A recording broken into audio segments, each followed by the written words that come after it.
لله رب العالمين والصلاة والسلام على محمد صلى الله عليه وسلم أما بعد. ஜமாஅத்துல் முஸ்லிமீன் இருந்து பிரிந்து சென்ற மொழி இஷ்தியாக் அவர்கள் மசூதி மதுரை நடாத்திக் கொண்டிருக்கின்றார் என்பது எங்களுக்கு தெரியும். அதன் அடுத்த தலைவராக வருவதற்கு பலர் போட்டியிடுகின்றனர். அதில் ஒருவர்தான் சையத் ஜைனுல் ஆபிதீன் என்பவர். சையத் என்று அவர்கள் பாவிப்பது நபி அவர்களுடைய வம்சமாகிய குறைஷி வம்சத்தைச் சேர்ந்தவர்கள் என்பதை குறிப்பதற்கு பாவிக்கின்றனர். அதற்குரிய சான்றுகள் இருக்கின்றனவா என்று பார்த்தால் அது அவர்களிடம் பெரும்பாலும் இருக்காது. தன்னுடைய பரம்பரையை மாற்றுகின்றவன் நிராகரிக்கக்கூடியவன் என்ற ரீதியில் ஹதீஸ் பதிந்திருக்கின்றன. எப்படியோ இது அவர்கள் பயந்து கொள்ள வேண்டிய விடயம். ஏன் இப்படியான இந்த சையத் என்ற வார்த்தையை பயன்படுத்துகிறார்கள் என்றால், குறைஷி வம்சத்தினருக்கு தலைமைத்துவத்தை முதலிடம் கொடுக்க வேண்டும் என்று அவர்கள் மார்க்கையில் வழங்கி வைத்திருக்கின்றார்கள். எனவே தலைவராக வர விரும்புகின்றவர்கள் எப்படியோ தங்களுடைய பெயரோடு செய்யது என்றோ அல்லது குறைஷி என்றோ கூறிக்கொள்கிறார். அதே எங்களுக்கு தலைவராக இருந்து சத்தியத்திலிருந்து முதலாக சென்ற மௌலவி இஷ்தியாக்கும் அடங்குவார். குறைஷி என்று கூறுகின்ற அவரது வம்சத்தின் வருகையின் வழியை கூற முடியுமா என்று கேட்டால் அது அவரிடம் இருந்ததாகவும், அதாவது அவருடைய மாமா ஒருவரிடம் இருந்ததாகவும், அவர்கள் பாகிஸ்தானும் இந்தியாவும் ஒன்றாக இருக்கின்ற காலத்தில் அதனை வைத்திருந்து பாகிஸ்தானுக்கு அவர்கள் இடம்பெயர்ந்து வருகின்ற போது காணாமல் போய்விட்டதாகவும் ஒரு கதையை விட்டுக் கொண்டிருக்கின்றார். எப்படியோ இங்கு இந்த ஜைனுல் ஆபிதீன் என்பவன் தனக்கு முன்னால் சையத் என்பதை சேர்த்திருக்கின்றார். அவரிடம் அதற்குரிய ஷாஜரா என்று, அதாவது பரம்பரையை முடிவரைக்கும் அறிவிக்கக்கூடிய இன்ன நபருடைய மகன் இன்னவர், இன்ன நபருடைய மகன் இன்னவர் என்று அந்த தொடர் அந்த குறைஷி வம்சத்தை சென்றடைவதற்கான சான்று இருக்க வேண்டும். அதைத்தான் ஷஜரா என்று சொல்வார்கள். எப்படியோ இதனை மாற்றுகின்றவன் அல்லாஹ் என்னை பாதுகாக்க வேண்டும். ஒருவன் தெரிந்து கொண்டே இதனை மாற்றினால் அது அவனை குஃபரிலே கொண்டு செல்வது. இது தனி அம்சம். எப்படியோ இந்த மசூதி மதுஹபினர் சஹாபாக்களுடைய கூற்றுக்களையும் மாற்றமாக பின்பற்ற வேண்டும் என்ற ஷிர்க்கிலே இருக்கின்றனர். இதனை எப்போதோ நாம் தெளிவுபடுத்தினோம். அதற்கு அவர்கள் அளித்த பதில் அவர்களுடைய என்னை பற்றிய அறிவித்தலில் என்னை பற்றி என்னுடைய அகைதா மோசமாகிவிட்டது என்றும் அதற்குரிய ஆதாரங்கள் என்று ஏறக்குறைய 10 விடயங்களில் எழுதியிருந்தார். அதே ஒரு பெரிய முக்கியமான விடயம் என்னவென்றால், இவர் இஜ்மா சஹாபாவை ஆதாரமாக ஏற்க மறுக்கின்றார் என்று எழுதியிருந்தார். அதனைத் தொடர்ந்து அந்த வழிகேட்டில் சென்ற இலங்கை மசூதி மதுஹபும் கொள்கை அளவில் இஜ்மா சஹாபாவை மறுக்கின்றோம், நாம் ஏற்பதில்லை என்று அடித்து பேசிய அவர்கள் இந்த நோட்டீஸ் வெளியாகியதன் பின்னரும் அந்த தலைமைத்துவத்தின் கீழ் அதனை உண்மைப்படுத்தி அது இஸ்லாம் என்று அந்த மதபிலேயே இருந்து விட்டனர். அதனை அப்போது இருக்கவில்லை, 4 வருடங்களுக்கு முன்னர். இப்போது என்ன நடந்ததோ என்ன காரணமோ தெரியவில்லை. இப்போதுதான் 4 மாதங்களுக்கு முன்னர் தகவல் கிடைத்ததாக கூட செய்திகள் சொல்லப்பட்டுள்ளன. ஆனால் 4 வருடங்களுக்கு முன்னரே இஜ்மா சஹாபாவை நான் மறுத்தேன் என்பதற்காக என்னை வழிகேடன் என்று அந்த இஷ்தியாக் எழுதினார். ஏன் இப்போது இது சொல்லப்படுகின்றது என்றால், இந்த ஜைனுல் ஆபிதீன் என்பவர் அந்த மசூதி மதுஹபின் எதிர்காலத்தனைக்கு போட்டியிடும் நபர்களில் ஒருவரான ஜைனுல் ஆபிதீன் என்பவர் அந்த மதுஹபினால் பின்பற்றப்படும் பரப்பப்படும் ஒரு பித்அத்தை சுன்னாவாக மாற்றுவதற்கு நபியின் பெயரால் ஒரு செய்தியை முன்வைத்திருக்கின்றார். இந்த செய்தி அவருடைய பதிவு அரபு மொழியிலே அவர் பதிவிட்டதை இங்கு நாம் உங்களுக்கு முன்வைத்திருக்கின்றோம். இப்போது இவர் அந்த செயலுக்கு ஹதீஸ் ஆதாரம் இருக்கின்ற சஹாபாக்களுடைய செயல் என்று இவ்வளவு காலமும் சொல்லி வந்த இவர்கள் எப்படியாவது அதனை நிறுவிடுவதற்கு எங்கோ செய்தியை தேடிக்கொண்டு வந்திருக்கின்றார்கள். இந்த செய்தியின் தரம் பற்றி அதனுடைய அறிவிப்பாளர் வரிசை ஹசன் என்றும் குறிப்பிடப்பட்டிருக்கின்றது. இதனை ஜெயினுல் ஆபிதீன் எடுத்து முன்வைத்திருப்பதால் அந்த செய்தியினுடைய அறிவிப்பாளர் ஹசன் என்ற முடிவில் முன்வைக்கின்றார். இது உண்மையா என்று நாங்கள் அதாவது சொன்னால் கோபுரா இமாம் பைஹக்கி அவர்கள் தொகுத்த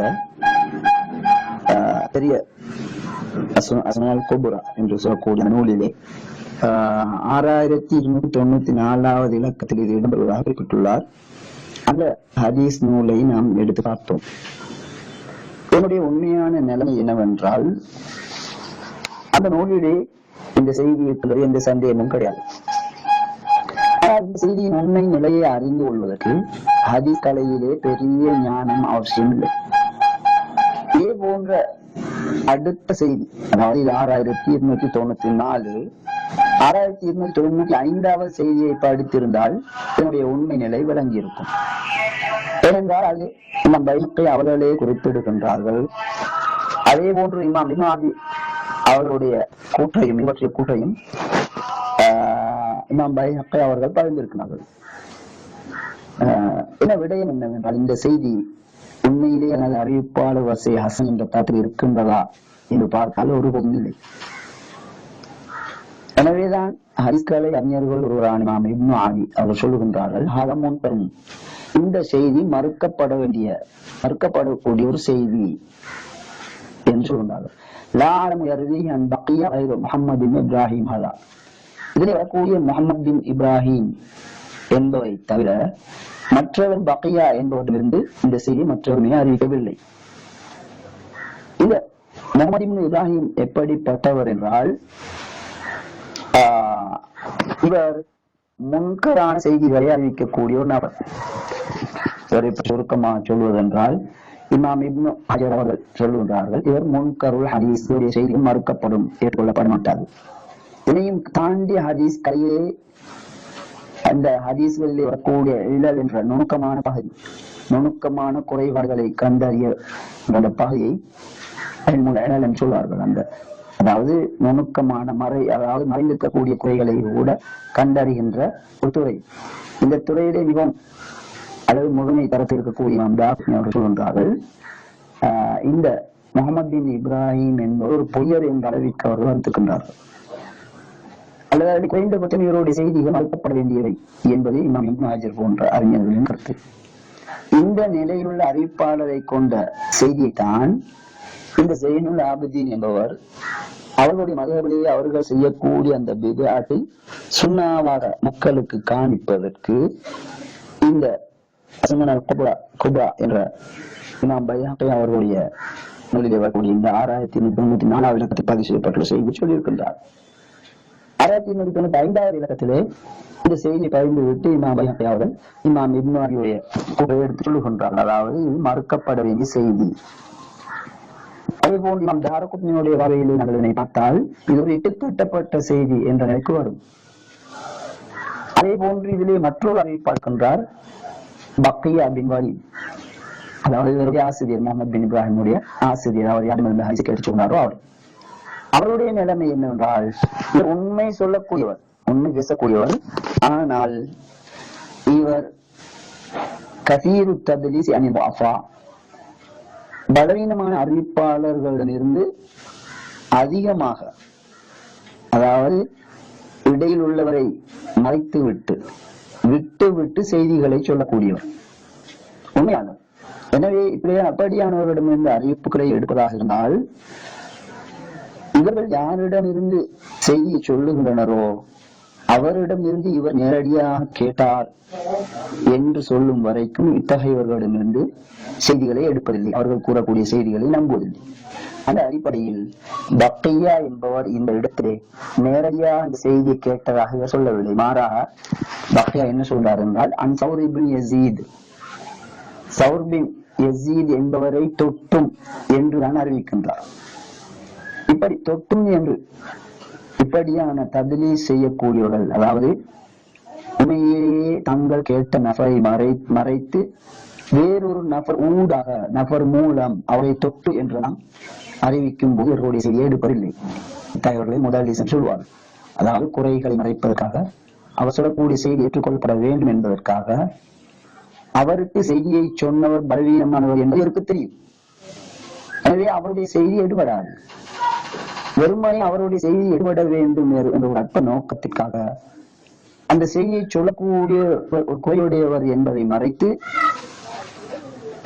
வேறு நபர்களை அல்லது இன்னாரிடமிருந்து என்று மறைத்து சொல்லுவது மிக மோசமான ஒரு செயல். இமாம் ஷோபா போன்றவர்கள் அதாவது தன்னுடைய தாயோடு விபச்சாரம் செய்வதற்கு சமம் என்ற அளவுக்கு நடித்திருத்துக் கொண்டார்கள். அல்லாஹ்வுடைய தீனிலே பிழையான ஒரு செய்தி சேர்க்கப்பட்டு விடுமே என்ற அச்சமே இல்லாமல் இவர்கள் செய்யக்கூடியது. இருந்தாலும் இவர்கள் உண்மை பேசக்கூடியவர்கள் என்ற அடிப்படையிலே இவர்கள் நேரடியாக அவர் என்னிடம் ஹதீஸை சொன்னார் என்று சொல்லாத வரை இவருடைய செய்தி ஏற்றுக்கொள்வது. எனவே இந்த செய்தியில் இருக்கக்கூடிய இரண்டாவது குறை, இந்த பக்கியா என்பவர் ஒரு முதல்லிஸ் என்பவர் நேரடியாக அவர்களுடைய ஆசிரியரிடமிருந்து எனக்கு இந்த ஹதீஸை அந்த ஆசிரியர் சொன்னார் என்று சொல்லும் வரைக்கும் அவருடைய செய்திகள் ஏற்றுக்கொள்ளப்படுவதில்லை.